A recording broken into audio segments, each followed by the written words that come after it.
20 जून 2025, आषाढ़ कृष्ण पक्ष नवमी, 9:49 तक। उसके बाद है दशमी तिथि। तो दशमी तिथि के डेटी रहते हैं मून। नक्षत्र है रेवती नक्षत्र, ये मरकरी का नक्षत्र है, गंडमूल नक्षत्र है। और रेवती नक्षत्र रहेगा 9:45 तक। शोभन योग, ये बहुत बेनिफिक योग है जुपिटर का। और 11:47 के बाद अतिगंध योग, जिसका मतलब है ऑब्स्टेकल्स, ये मून का योग है और ये मेलिफिक योग है। इसका मतलब ही है बाधाएं। गरिजकरण 9:49 तक। वाणिज्यकरण वीनस का 8:36 तक। उसके बाद है विष्टिकरण, ये है शनि का। तो ये है सैटर्न और दिन है आज शुक्रवार, सो ये है वीनस।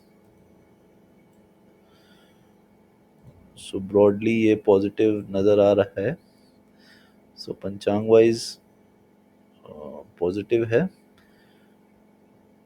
सो कल एकादशी है और इसके साथ ही सबसे लंबा दिन है साल का। सो सबसे बड़ा दिन है, जिसका मतलब दिनमान जो है वो सबसे ज़्यादा रहेगा। सो दिनमान ज़्यादा होता है, वो होता है टिल्ट की वजह से। सो नॉर्थन हेमिस्फेयर पे जब टिल्ट मैक्सिमम रहता है तो दिनमान जो दिन है वो सबसे लंबा होता है। सो यहाँ एक चीज़ और हमें नोटिस करनी है, वो है स्पीड ऑफ सन। तो सन की स्पीड कैसे चेंज हो रही है?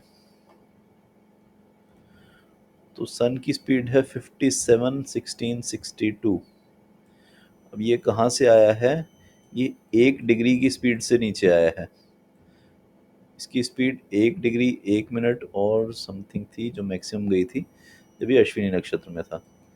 तो यहाँ 1 डिग्री की स्पीड से ये 57-16 पर आया है।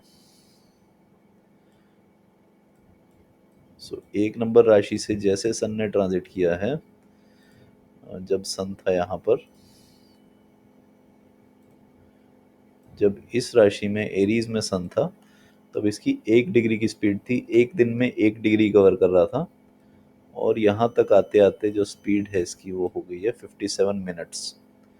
तो 3 मिनट स्लो डाउन हुआ है सन।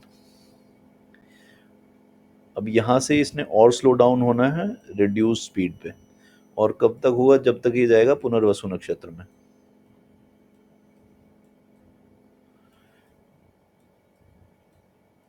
तो ये जाएगा पुनर्वसु नक्षत्र में।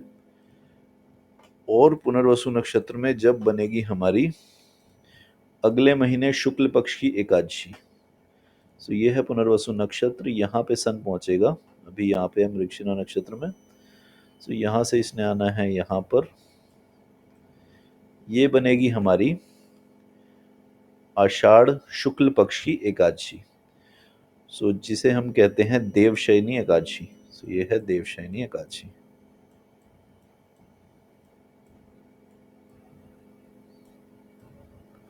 सो देवशयनी एकादशी शुक्ल पक्ष की जो एकादशी है वो बनेगी पुनर्वसु नक्षत्र में। और इस पॉइंट से ये सन की स्पीड का लोएस्ट पॉइंट होगा। तो यहाँ पे 1 डिग्री की स्पीड थी, यहाँ पे ये 57-16 पे आ चुका है अब। 57-16। और पुनर्वसु नक्षत्र में जो होगा तो ये 57-11 की स्पीड तक जाएगा। सो ये लोएस्ट स्पीड, लोएस्ट पॉइंट रहेगा इस साइकिल का। यहाँ से फिर ये स्पीड पिक करेगा। और कितनी? 3 महीने की, या 3 महीने यानी कि 7 नक्षत्र, यानी कि 90 डिग्रीज। तो 7 नक्षत्र अगर कवर करेगा तो 13 डिग्री 20 मिनट का एक नक्षत्र है, 7 नक्षत्र कवर करेगा, यानी कि ये 90 डिग्री फिर चेंज करेगा यहाँ पर हस्ता नक्षत्र तक। यहाँ पर ये फिर से स्पीड अपनी इंक्रीज करेगा। तो ये स्पीड ऑफ सन हमें नोटिस करनी है। इससे हमें पता लगता है चेंज ऑफ सीजन्स, सीजन्स कैसे चेंज हो रहे हैं अर्थ की टिल्ट के अकॉर्डिंग। और इसी से हम प्रिडिक्शंस भी कर सकते हैं कि एनर्जी मूवमेंट किस तरफ हो रही है।